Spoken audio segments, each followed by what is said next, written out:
5 formas de comprar um imóvel. Qual será a melhor forma para ti? E aí, pessoal, hoje a gente vai falar sobre 5 formas de comprar um imóvel para moradia, com as vantagens, as desvantagens e algumas análises que muita gente não considera antes de fechar o negócio. Como a gente sabe, muita gente tem o desejo de comprar imóvel, muita gente quer adquirir seu primeiro, seu segundo, seu terceiro, seja lá qual for o imóvel. Aqui a gente não vai ficar pregando aluguel, apesar de muito economista, financista gostar, a ideia aqui é tirar dúvidas de vocês e mostrar algumas possibilidades que vocês têm. Será que vale mais a pena financiar e deixar o dinheiro investido? Será que vale mais a pena comprar à vista? Ou quem sabe até apostar num consórcio? Vamos analisar tudo isso nesse vídeo de hoje. Fico aqui com vocês até o final, vamos lá. Vamos começar então com a compra à vista. Diferente do que as pessoas imaginam, essa não costuma ser a opção mais vantajosa financeiramente. Vocês já vão entender o porquê. Se tu tem dinheiro suficiente para comprar um imóvel à vista, essa vai sim ser a forma mais simples, direta e rápida de adquirir o imóvel, mas não necessariamente a mais vantajosa. Então, quais serão as vantagens dessa forma? Primeiro, talvez tu tenha realmente algum desconto na negociação. Segundo, tu não te preocupa com variação de taxa. Então, se o financiamento está mais caro, se o financiamento está mais barato, se os teus investimentos estão rendendo mais, se os teus investimentos estão rendendo menos, tudo isso não importa quando o imóvel já é teu. Tu já fez o negócio, tu já fechou, tá ali, pronto, tu não tem essa preocupação adicional. Tu não tem burocracia com banco e financiamento. Quem já comprou um imóvel sabe a trabalheira que dá tu aprovar um crédito, tu entregar a documentação, fazer vistoria, o valor ser pago para o vendedor. Então tem uma burocracia chata e é moroso, é trabalhoso. E além disso, tu tem uma preferência na hora da compra. Tanto o vendedor quanto o corretor de imóveis que está te ajudando na negociação, ele vai dar uma prioridade para ti, ele vai dar uma preferência para ti, porque por mais que o dinheiro para o vendedor chegue sempre, vamos dizer assim, à vista, num financiamento, num consórcio, seja lá qual for a outra forma, esse dinheiro tende a demorar a chegar. Já na compra à vista, esse dinheiro vai cair na conta do vendedor assim que forem assinados os documentos. Vocês notaram que a grande maioria das vantagens estão relacionadas à praticidade e ao conforto? Pessoal, vocês não acham que isso é de graça, né? Uma frase que eu gosto de falar é que se está muito cômodo, provavelmente esteja caro. Brincadeiras à parte, vamos para as desvantagens que vocês vão entender por que não costuma ser opção financeiramente mais interessante. Então, falando das desvantagens, imobilização de grande parte do patrimônio sem possibilidade de fracionamento. Esse não é o motivo que faz a compra à vista ser a mais cara, o motivo vai vir daqui a pouco, porém, a imobilização e o não fracionamento é um problema bem grande para quem está comprando imóvel, para quem está adquirindo a sua residência. Por quê? Pessoal, a gente tem que lembrar que quando tu compra um imóvel à vista e tu te descapitaliza para ter esse imóvel, caso alguma coisa aconteça, tu não pode vender um banheiro para cobrir essa eventualidade, essa situação ocorrida. Tu não pode financiar um pedacinho de forma rápida e simples para conseguir pagar aquela dívida. Então é muito comum a gente ver pessoas que compraram um imóvel à vista ou já quitaram seu imóvel fazendo amortizações e estão tirando algum empréstimo ou estão fazendo financiamento do carro, pagando taxas altas por esse dinheiro, porque tem um grande capital imobilizado e que não consegue ser fracionado. O que acontece na prática, pessoal? Se tu tem um imóvel que já está quitado, ou tu tem um imóvel financiado, e ele vale lá 300 mil reais, 400 mil reais, e tu precisa de 50 mil por causa de alguma emergência, tu precisa de 40 mil por causa de alguma necessidade, na prática, ou tu vai tomar um empréstimo caro, ou tu vai ser obrigado a vender o teu imóvel, pagar teus impostos, pagar transação sobre 400 mil, sobre 500 mil, para retirar 40, para retirar 50. Né? Então, a não fracionalidade do imóvel é, sem dúvida, um grande problema para quem dedica boa parte do seu patrimônio a um ativo tão imobilizado e que não permite fracionalidades dentro da sua característica. Agora sim, o que torna essa opção a mais cara? Sem dúvida que a gente está falando sobre o custo de oportunidade. O que é o custo de oportunidade? O custo de oportunidade é tudo que a gente não está fazendo com aquele dinheiro quando ele está alocado de uma forma. Então, se eu tenho 500 mil reais e esses 500 mil reais estão 100% em um imóvel meu quitado, eu estou deixando de investir esses 500 mil reais. Aí está o custo de oportunidade. O que eu poderia fazer com esses 500 mil reais? Então, no exemplo que eu acabei de falar, em um imóvel de 500 mil reais, se ao invés de comprar à vista, tu investisse esse dinheiro, provavelmente o valor, a tendência é que os rendimentos conseguissem pagar tanto o valor do financiamento quanto ainda sobrar alguma quantia para que tu tivesse como lucro. Gente, isso não é mágica. Isso acontece porque, com grande frequência, a taxa Selic é superior ao custo do financiamento imobiliário. Se tu conseguir um investimento que te pague líquido 12% ao ano, enquanto o teu financiamento te custa 11% ao ano, tu tá tendo uma vantagem, isso é claro, 1%. Então, tu tá pegando dinheiro emprestado por um custo inferior ao retorno que tu tá tendo. Pega barato e empresta caro, vamos dizer assim. Tu tá sendo, na prática, um banco. Os bancos funcionam dessa forma. Eles pegam dinheiro emprestado contigo a uma baixa taxa e emprestam para pessoas que estão precisando a uma taxa mais alta. Tu tá ficando do outro lado da mesa nessa situação. Além de tudo isso, tu ainda tem o poder de decisão da portabilidade. Se o custo do financiamento está baixo em algum momento, tu faz a portabilidade para conseguir travar aquela taxa por um maior prazo. Quando o mercado está pagando altas taxas, tu vai lá e investe teu dinheiro por um prazo mais longo, para conseguir aumentar essa diferença entre o valor que tu pegou emprestado e o valor que tu está emprestando. Dessa forma, tu vai conseguir um retorno ainda maior sobre aquele valor que tu está disponibilizando para investimento. Então, tu tem a gestão do teu patrimônio e tu consegue montar a estratégia para definir se tu vai investir o teu dinheiro por um prazo mais longo, se tu vai fazer uma portabilidade do teu financiamento. Tu tá com as cartas na mesa, tu tá escolhendo o que vai acontecer. Aqui cabe um vídeo um pouco mais longo para explicar mais sobre essa estratégia de financiamento, mas vou fazer o seguinte: quando esse vídeo bater 100 likes, eu faço um novo vídeo explicando melhor essa estratégia. Pode ser assim? Já que a gente começou a comparar a compra à vista com a compra financiada, já vamos entrar na nossa segunda forma de comprar um imóvel, a compra financiada. Além de ser a opção de compra mais comum no Brasil, para mim, essa é a opção que traz mais vantagens. Já vamos falar sobre as vantagens na arrancada. Como eu já falei, o custo do financiamento imobiliário no Brasil é baixo. O custo no Brasil do financiamento imobiliário ele é subsidiado por várias outras ferramentas, como poupança, como bancos de desenvolvimento. Então, tu vai ter taxas no setor imobiliário que sim são mais baixas do que a média de outros investimentos, de outras dívidas que tu vem adquirir. Então, o custo do financiamento imobiliário no Brasil é barato. As taxas costumam ser também pré-fixadas. Isso é uma vantagem em um país com inflação como o Brasil. Isso significa que a própria inflação vai pagar o teu financiamento. Imagina que a tua última parcela, depois de 35 anos, e já está lá no teu planejamento, vai te custar R$300. Daqui 35 anos, o que representa R$300?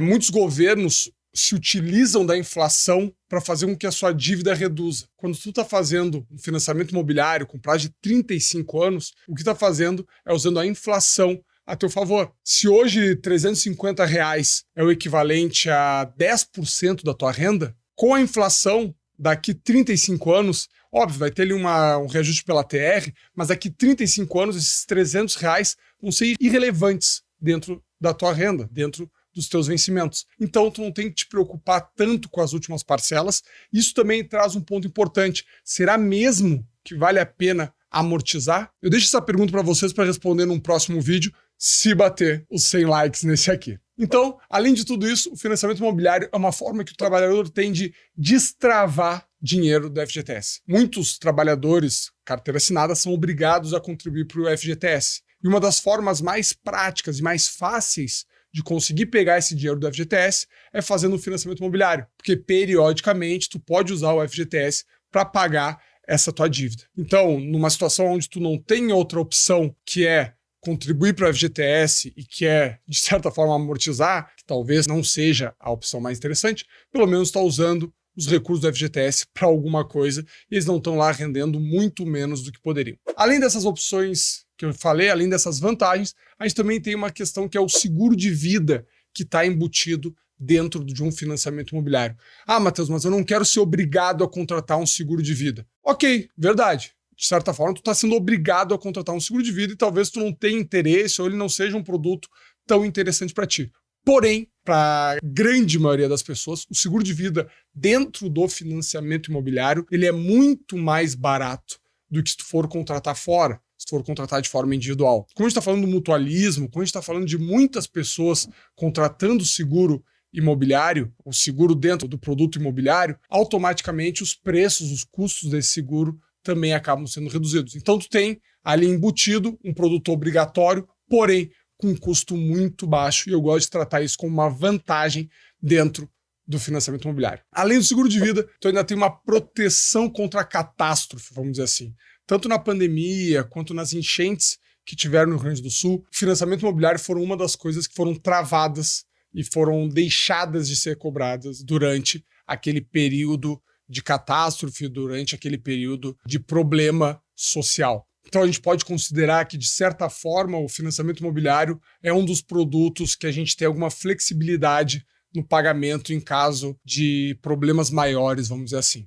As outras coisas não. Tu não vai ter tua conta de internet, tu não vai ter financiamento do teu carro, tu não vai ter a tua conta do supermercado sendo estopada ou não sendo cobrada por causa de uma catástrofe natural, por causa de uma catástrofe generalizada. O financiamento imobiliário a gente viu recentemente que existe uma colaboração por parte dos bancos. Então a gente pode trazer também como mais uma vantagem. Além de tudo isso, uma das que eu acho mais interessantes é a possibilidade de manter uma liquidez. Se no caso da compra do imóvel à vista eu trouxe a desvantagem de tu não conseguir manter recursos disponíveis muitas vezes, porque a compra de imóvel é algo oneroso, é uma coisa cara, quando tu faz um financiamento, tu consegue, de certa forma, manter algum tipo de liquidez. Então, se por alguma aventura, se por alguma necessidade, tu precisar de um valor, 20 mil, 30 mil, 40 mil reais, tu vai ter esse dinheiro investido, ao invés de tu ter que vender o teu imóvel, fazer uma dívida cara. Então, tu manter uma liquidez é algo que, sem dúvida, vai te trazer grande vantagem durante o período que tu vai estar pagando o teu financiamento. Mas como nem tudo na vida é só vantagem, eu quero falar aqui um pouco das desvantagens. Como se diz, e esse para mim é o mais importante dessas desvantagens, é que dinheiro na mão é vendaval. O que eu vi muitas vezes acontecer são as pessoas optarem por deixar o seu dinheiro investido e comprar um imóvel financiado, e 2, 3, 4, 5 meses depois a pessoa já faz uma reforma que nem estava contabilizada, que nem estava dentro dos seus planos. Então aquele dinheiro que era para subsidiar o financiamento acaba sendo usado na troca de um carro, numa reforma, uma reforma que talvez até estivesse na contabilidade, mas como tem dinheiro, vamos dizer, sobrando, a pessoa gasta um pouquinho a mais. Então a gente tem que ter muito cuidado que alguns produtos, uma faca na mão de uma criança é um perigo. Não por causa da faca, mas por causa da criança. Então, na mão de muitas pessoas, dinheiro é um perigo. Não por culpa do dinheiro, não por culpa da estratégia, mas por culpa da pessoa que vai tomar as decisões com aquele dinheiro. Então, considerando que dinheiro na mão é um vendaval, essa pode ser uma desvantagem importante para quem opta pela estratégia. Além disso, a gente tem uma questão de possibilidade de incapacidade técnica. O que eu quero dizer com incapacidade técnica? Tem o risco da pessoa que opte por essa estratégia não ter conhecimento técnico ou não estar disposta a entender mais sobre o mundo dos investimentos, não está disposta a aprender sobre opções de investimento e acaba que a carteira de investimento dela vem a render menos do que o custo da dívida. Então, se por um lado a gente está vendo como uma vantagem eu investir meu dinheiro para ganhar 12% enquanto eu pago 11%, se essa pessoa não tem conhecimento, se essa pessoa toma decisões erradas com os investimentos, pode acontecer da dívida dela de 11 ser superior ao rendimento dela, que agora está em 9, 10% ao ano. Então, todo ano ela está tendo um prejuízo ao invés de estar tendo lucro. Agora, imagina tudo isso misturado. A pessoa gastou mais do que devia, a pessoa tomou decisões erradas, daí é terrível, daí a gente está realmente se endividando e não adquirindo um bem, e esse é um ponto importante. Além de tudo isso, a gente tem um fator importante que seria um passo maior do que a perna. Então eu falei sobre a desvantagem de tu daqui a pouco não conseguir guardar o dinheiro, a gente falou sobre a desvantagem de daqui a pouco tu não entender muito sobre investimentos e não ter a disponibilidade, o entendimento para fazer boas aplicações, e aqui a gente tem aquele caso que eu acredito ser o mais frequente, que é a possibilidade de financiamento se tornar uma decisão financeiramente errada ou irresponsável, vamos dizer assim. Tu chega para comprar um imóvel, tu tem 200, 300 mil reais, e ao invés de tu comprar um imóvel que caiba no teu orçamento, já que tu tem a possibilidade de financiamento, tu vai um pouco além. Gente, não é porque o banco te libera 30% de comprometimento da tua renda, vamos dizer assim, que isso seja uma alocação saudável. Esse é o limite que o banco olha e fala, até 30% eu acho que tu não quebra. 31% eu já acho que tu quebra. Então, se tu trabalhar com 30% de comprometimento da tua renda no teu financiamento, o que tu está dizendo é que o banco está no limite do que ele acha saudável. 1% a mais, ele já nem quer te emprestar dinheiro. Ele já acha que nem vale a pena, mesmo tendo como garantia o teu imóvel. Então imagina, as pessoas que olham um financiamento imobiliário e falam que o banco me aprovou um financiamento de imóvel de 600 mil reais. Meu amigo, não é que ele te aprovou. Ele falou, olha, até 600 mil eu tomo esse risco, tendo como garantir o teu imóvel. 601 mil eu já nem quero saber, eu já nem vou aprovar. Então imagina o risco. Gente, não é porque, vou repetir, não é porque o banco te libera 30% para alocação, para comprometimento da tua renda, que isso é saudável. Então um passo maior que a perna é algo muito perigoso quando o assunto é financiamento imobiliário. Matheus, mas na prática eu vou abrir mão de outras coisas para quitar o meu financiamento, eu vou dar um jeito. Ok, tudo bem, mas a gente está falando sobre investimento. A gente está falando sobre ter uma vida com qualidade a partir de boas decisões financeiras. Os leilões da Caixa estão tomados de imóveis de pessoas que deram um passo maior que a perna, e fora esses imóveis que estão lá, ainda tem um monte de gente que passou uma vida inteira passando trabalho para tentar quitar um imóvel que foi mais caro do que ele poderia, do que seria saudável para ele ter. Além de todas essas desvantagens, a gente também tem o risco de se aproveitar de crédito para pular de imóvel para imóvel. Vocês vêm notando que quase todas as desvantagens estão relacionadas às decisões que o investidor, as decisões que o comprador toma, correto? Isso é um padrão quando o assunto é financiamento. Porque, de fato, financiamento pode ser uma arma bem utilizada ou mal utilizada. Então, ainda dentro dessa ideia, ainda dentro dessa visão de responsabilidade por parte de quem toma o financiamento, a gente tem o risco de se aproveitar do crédito para pular de imóvel para imóvel. O que quer dizer isso? Como eu tenho crédito, assim que eu consigo um pouquinho mais de crédito, meu salário aumenta um pouquinho mais, eu já troco de imóvel. 5 anos depois, meu salário aumenta um pouquinho, eu troco de novo de imóvel. Na prática, eu estou pagando um caminhão de dinheiro entre corretagem do vendedor, que tem que ser remunerado porque está prestando serviço, custos com cartório, custos com vistoria, taxa de abertura de crédito, IOF, impostos de transmissão do bem. É estimado que cerca de 10% do imóvel seja o custo na aquisição e na venda dele. Então, se tu troca de imóvel a cada 4 anos, a cada 5 anos, o que está acontecendo na prática é que a cada 5 anos, 4 anos, tu gasta 10% do teu imóvel em taxas e custos. Se tu usa do teu crédito para ficar trocando de imóvel periodicamente, a tendência é que em poucos anos tu gaste 1, 2 imóveis em custos e taxas. Então é um risco muito grande, é uma decisão que tem que ser pensada com calma. Então o financiamento imobiliário, como eu falei várias vezes, vou frisar novamente, é muito importante, é muito interessante para quem tem consciência da utilização dele. E por último, uma outra desvantagem é que se tu pegou um financiamento imobiliário, tu tem uma redução da tua disponibilidade de crédito. Isso quer dizer que se surgir alguma outra oportunidade, alguma outra necessidade, o teu crédito já está travado, já está comprometido com essa dívida, com esse financiamento, e tu não vai ter liberdade para fazer outros créditos que podem ser boas oportunidades. No investimento de uma empresa, na aquisição de uma boa oportunidade em outro imóvel. Então o teu crédito ele está congelado se tu utiliza boa parte dele para o financiamento imobiliário. Quero fazer aqui uma observação sobre financiamento. Muito diferente do que falam, não é problema pagar 2, 3, 4 imóveis no final de 35 anos de financiamento. Gente, isso não é problema. As pessoas, quando vão falar sobre financiamento, eles falam que não é um bom negócio, eles antecipam parcelas, fazem amortização com o discurso de eu não quero pagar 13 imóveis no final dos 35 anos. Mas, gente, uma coisa muito importante que vocês precisam lembrar é que a taxa do financiamento ela é pré-fixada. Daqui 35 anos, o teu imóvel também não vai valer um imóvel no valor de hoje. Daqui 35 anos, a inflação vai fazer com que tu tenha 2, 3 imóveis ali. E partindo da premissa que tu investe o teu dinheiro melhor do que o custo da tua dívida, significa que além do teu imóvel valer 2 ou 3 imóveis daqui 35 anos, o teu dinheiro que... Tente novamente. Muito bom! Obrigado, Siri.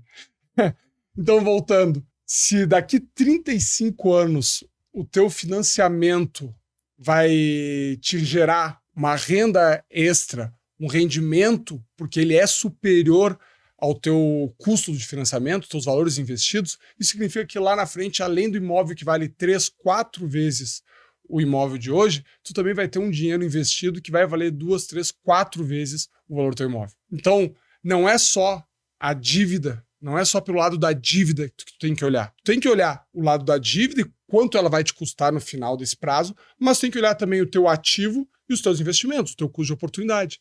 Se tu tem 2 ativos desse lado que vão se valorizar 3, 4 vezes, tudo bem se aqui também a tua dívida te custar 2, 3, 4 vezes. Tu tem um outro lado que está compensando. Nessa ótica, nessa visão, quanto maior for o prazo do teu financiamento, se tu tem um lucro sobre ele, melhor é para ti. Quanto mais longo for um financiamento barato, melhor é para ti, mesmo que lá na frente isso custe 5, 6, 7, 8, 10 imóveis. Teu dinheiro está sendo investido a uma taxa melhor. O teu imóvel está sendo valorizado, pelo menos, pela inflação ou algo perto disso. Eu vou deixar esse conteúdo para um vídeo um pouquinho mais explicativo, com mais detalhes em números, para que vocês tenham um comparativo e um entendimento melhor sobre isso. Vamos para a terceira opção e talvez a mais controversa dela, o consórcio imobiliário. E agora eu te pergunto, consórcio é uma boa escolha para aquisição de imóvel ou não? O consórcio é um produto que demanda mais conta, que demanda mais entendimento do que os outros. Além disso, ele pode ter um fator sorte importante para definir se ele vai ser um bom ou um mau negócio. Por causa disso, eu vou deixar de lado um pouco dos prós e contras e quero focar em acabar com 2 principais mitos que existem sobre consórcio. Então eu quero que vocês prestem bastante atenção, porque aqui eu não vou trazer vantagens e desvantagens, porque isso é muito específico, e eu vou trazer aqui a desmistificação de 2 frases que eu escuto com muita frequência. A primeira, o consórcio é bom porque não tem juros. Gente, é muito normal as pessoas caírem no discurso de que o consórcio é melhor porque não tem juros, mas isso não significa que ele saia de graça. O consórcio tem uma taxa de administração que é cobrada. Além disso, as parcelas são reajustadas por um índice de inflação, na grande maioria das vezes, o INCC. Então, realmente tu não paga juros, mas tu paga uma inflação mais uma taxa. Dependendo dessa taxa, dependendo da inflação e do lance que tu vai dar para contemplar esse consórcio, essa carta, isso pode ser mais caro do que o financiamento. Isso a gente pode mostrar com números, mas não vai ser abordado neste vídeo. O mito 2 é, no financiamento tu vai acabar pagando 3 imóveis, no consórcio tu paga bem menos. Esse é um erro clássico, eu já falei no momento anterior do vídeo, no exemplo do financiamento, que é uma falácia, que tu vai pagar 3 porque o prazo é muito longo, e esse é um erro clássico na comparação entre financiamento e consórcio. Por quê? Porque normalmente quem defende o consórcio compara um consórcio de 15 anos com um financiamento de 35 anos, o que não faz sentido nenhum. Se tu quiser comparar e fazer uma comparação justa, eu tenho que comparar um financiamento de 15 anos com um consórcio de 15 anos e ainda incluir uma taxa de inflação nas parcelas do consórcio. A tua parcela do consórcio vai ser atualizada pela inflação, por um índice de inflação. Isso vai fazer muita diferença lá no final do período. Notem que o consórcio exige muito mais cálculo do que as outras opções, porque tem muita variável envolvida. Quem tiver interesse em contratar um consórcio precisa sentar com um especialista para fazer conta e analisar com detalhe, na vírgula, porque é um produto com muita peculiaridade. Vocês precisam procurar alguém bom e da confiança de vocês para avaliar se o consórcio para vocês faz sentido ou não. Algumas vezes sim ele vai fazer sentido, outras vezes não, ele não vai fazer sentido. Então esse aqui é um produto, esse aqui é uma modalidade de aquisição de imóvel que eu prefiro que vocês tenham mais cautela e avaliem com mais profundidade, ok? Nossa quarta forma e penúltima é a aquisição de imóvel na planta. Aqui tem bastante detalhe, pessoal. A grande maioria das pessoas busca essa opção pensando em ter algum tipo de vantagem nessa aquisição. Perfeito, sim, tem espaço para lucro quando a gente aceita assumir o risco de uma obra e, de certa forma, entra de sócio do construtor no empreendimento imobiliário. Mas eu quero fazer uma pergunta para vocês. Alguma vez vocês já viram uma obra ou reforma dar errado ou atrasar? Mais uma coisa, vocês conhecem algum construtor ou alguma construtora que quebrou ou que não conseguiu terminar uma obra? Por que eu estou fazendo essas duas perguntas? Quando tu está comprando um imóvel na planta, tu está investindo nesse projeto. Acabou aquela ideia de simplesmente fazer conta financeira para entender se vale ou não vale a pena.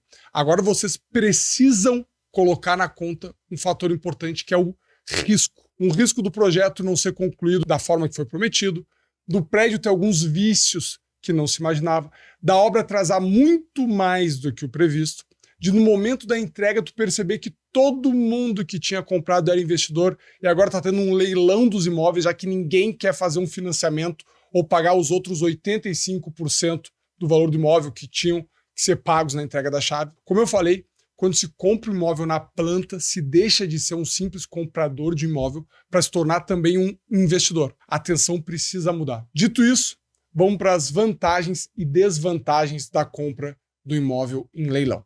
A primeira vantagem, o parcelamento flexível durante a construção, inclusive com a possibilidade de uma dação. O que significa isso, pessoal? Quando está comprando um imóvel na planta, o construtor precisa do capital. O que ele mais quer é pegar o dinheiro, conseguir vender as unidades para começar uma outra obra. Então ele está flexível ao parcelamento, ele está aceitando o teu imóvel como oferta, como dação, que a gente diz no mercado imobiliário. Então ele aceita muita negociação, ele aceita bastante flexibilidade na forma de pagamento. Como já falei ali, se ele tem tanta flexibilidade, se ele aceita tanta flexibilização, automaticamente tu tem maiores margens para negociação. Na compra de um imóvel direto com o construtor, a depender do ponto da obra, a depender da situação financeira do construtor, tu sim consegue ótimas negociações, inclusive melhores negociações do que se estivesse comprando imóvel usado à vista. Além dessas duas questões, tu ainda tem o mais óbvio, que é a possibilidade sim de alguma valorização. Pode sim acontecer de tudo aquilo que era risco não se concretizar. O construtor entregou a obra no prazo, a obra não veio com vícios, teve uma boa demanda, as pessoas que compraram junto contigo eram de fato compradores para morar e não investidores. Chegou então lá no final da obra, tudo estava vendido e tinham poucas unidades disponíveis. Então ali realmente tu vai ter uma valorização do imóvel. Então sempre que se tem risco, automaticamente se tem possibilidade de ganho. Essas são as vantagens. Agora vamos falar das desvantagens que já foram de certa forma trazidas. Durante a construção, tu segue pagando o aluguel e as parcelas do imóvel. Ninguém coloca isso na conta na hora de avaliar. Se tu comprou um imóvel na planta e vão ser necessários 24 meses, 2 anos para ser entregue esse imóvel, diferente do financiamento onde tu já está morando, tu tem que colocar na tua conta esses 2 anos onde tu estava pagando um imóvel, tu estava dando uma entrada, tu estava fazendo já os pagamentos e tu estava também pagando o aluguel. Então isso precisa entrar na conta e ninguém coloca. O risco de atraso ou não conclusão da obra, além de problemas estruturais, como eu falei. Então, novamente, tu pode ter uma obra que atrasa, tu pode ter uma obra que outra construtora vai ter que ser contratada para terminar, tu vai correr um risco daqueles problemas que, por mais que o construtor te dê 5 anos de garantia, ao final desses 5 anos, o problema hidráulico do prédio, que vive dando vazamento, que vive se criando problema, não vai ser resolvido, na grande maioria das vezes.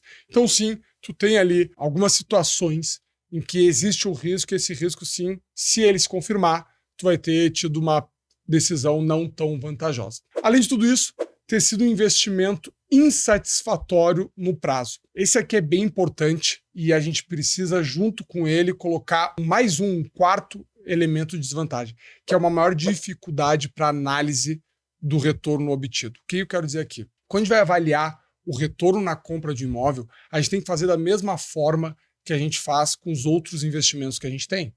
Quando a gente vai investir num fundo de investimento, a gente tem todos os dias sendo batido ali o valor da cota, a gente sabe o quanto a gente colocou, a gente sabe o quanto a gente vai resgatar no final, a gente sabe qual foi o imposto cobrado, tá tudo claro, tudo preto no branco. Quando a gente está falando da compra de imóvel na planta, a gente já começa a incluir vários detalhes, várias coisas que dificultam a nossa análise. Então, os 20%, que é geralmente o que se cobra durante a construção, vai ser pago parcelado. Isso dificulta a nossa análise. A obra pode atrasar, e ela vai atrasar se isso acontecer um período quebrado. Não vai ser, demorou 1 ano. Vai ser 14 meses e 12 dias. Muitas vezes tu te muda para a obra e a obra ainda não acabou. Ainda estão terminando a piscina, ainda estão terminando o salão de festa. Pessoal, tudo isso tem que ser avaliado. Ou então o que te prometeram na hora que tu chega lá, ok, me entregaram o imóvel, mas as aberturas não foi a contratada lá na planta. O meu box de garagem, que era para ser assim, foi assado. Tem várias peculiaridades que podem trazer uma certa dificuldade para a gente analisar o retorno obtido e automaticamente ter uma dificuldade de entender se aquele investimento valeu a pena ou não. Se talvez não fosse mais vantajoso eu ter comprado, financiado ou à vista um imóvel que eu já conhecia os vícios, que eu já sabia dos problemas e assim por diante. Então essa foi a nossa 4ª forma de adquirir um imóvel, que foi por meio da compra na planta. Vamos para a 5ª forma, que são os imóveis de leilão. Nossa 5ª e última forma de comprar imóveis é por meio do leilão, algo que enriqueceu muita gente no passado, mas que hoje já exige um pouco mais de dedicação e conhecimento. Uma coisa que a gente precisa lembrar é que cada dia existe menos almoço grátis. Cada vez o mercado fica mais eficiente e as informações mais acessíveis. Se antigamente comprar imóvel em leilão era coisa para meia dúzia de pessoas, as reuniões eram presenciais, era difícil de conseguir informação sobre os processos dos leilões, obviamente isso se reduziu muito. E são mais pessoas que têm acesso aos leilões, mais gente que consegue informações sobre os processos e automaticamente isso faz com que, na prática, a situação esteja muito diferente do que era antigamente. Tem muito mais gente participando dos leilões, o acesso à informação ficou muito mais difundido e automaticamente as margens apertaram. Não estou dizendo que não existem boas opções e que não exista a possibilidade de fazer dinheiro comprando imóvel para moradia dessa forma, mas, infelizmente, não é mais como era antigamente. Então, sem mais delongas, vamos para as vantagens primeiro. Dando certo, tu vai comprar de fato um imóvel com um bom desconto. Isso é fato. Se as coisas acontecerem como previsto, tu vai ter comprado imóvel barato. Outra vantagem é que houve uma melhoria significativa nas leis. Se antigamente podia ser um inferno conseguir tirar um morador de imóvel arrematado, hoje isso mudou bastante. As leis estão protegendo o processo de leilão. As leis estão protegendo os bancos que conseguem absorver o imóvel como parte da dívida. As leis estão protegendo e estão tornando menos moroso essa situação toda, esse estresse que eram os imóveis de leilão. As desvantagens. Primeiro, o pagamento. Por mais que já tenha alguns leilões que aceitem até financiamento, a flexibilidade no pagamento não costuma ser o forte dos leilões. Aqui já não está falando de um financiamento onde tu tem prazo para entregar documentação, onde tu pode ficar testando crédito, onde tu pode entrar com pedido sobre vários bancos para tentar a aprovação. Não. Leilão, por mais que tenha alguns casos que é liberado o financiamento, a gente tem aqui algo bem mais engessado no que tange formas de pagamento. Além disso, surpresa, óbvio. Pode surgir surpresas tanto no processo quanto na ocupação do imóvel. Eu já vi leilões em que houve a compra do imóvel, o investidor arrematou o imóvel, logo depois entrou um processo judicial que travou aquele imóvel e se correu na justiça por tempos e tempos e tempos até que conseguiu desenrolar aquela situação toda. Então tu pode vir a ter surpresa tanto no processo, na parte legal do imóvel, como na dificuldade daqui a pouco de tirar o inquilino, a pessoa que estava morando naquele imóvel. Além disso, existem profissionais da área. Tem muita gente que vive de leilão, que são focados no leilão. Leilão não deixa de ser uma competição, e tendo pessoas especialistas nessa atividade, se tu não for uma delas, tu pode ser o pato da negociação, o pato do leilão, e tu é aquela pessoa que fica comprando os imóveis ruins, pagando caro, enquanto o especialista, o entendido, o cara que tem capital, tá pegando filé para ele. Eu acredito que esse vídeo tenha trazido alguns questionamentos para vocês, mas tem uma questão que não pode deixar de lado e que não pode ser esquecida. Vocês sempre vão ter bons vendedores oferecendo cada uma das opções que eu coloquei nesse vídeo. E cada um vai puxar a brasa para o seu assado.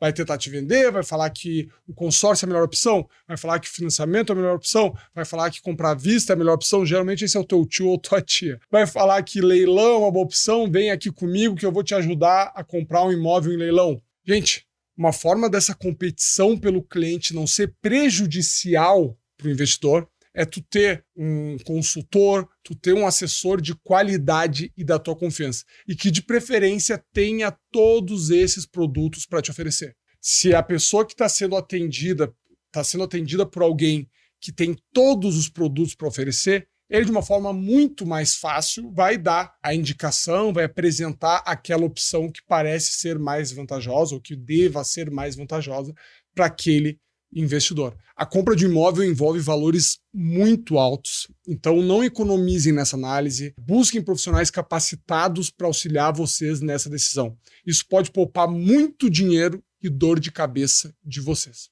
E para não ficar para garantir que esse vídeo fez sentido para ti, para garantir que eu continue fazendo, eu vou pedir vocês deixarem o like de vocês no vídeo. Se não fizeram ainda, por favor, esse é o momento. Eu quero conseguir contribuir mais com o desenvolvimento de vocês. Obrigado pela atenção de todo mundo. Até mais. Tchau, tchau.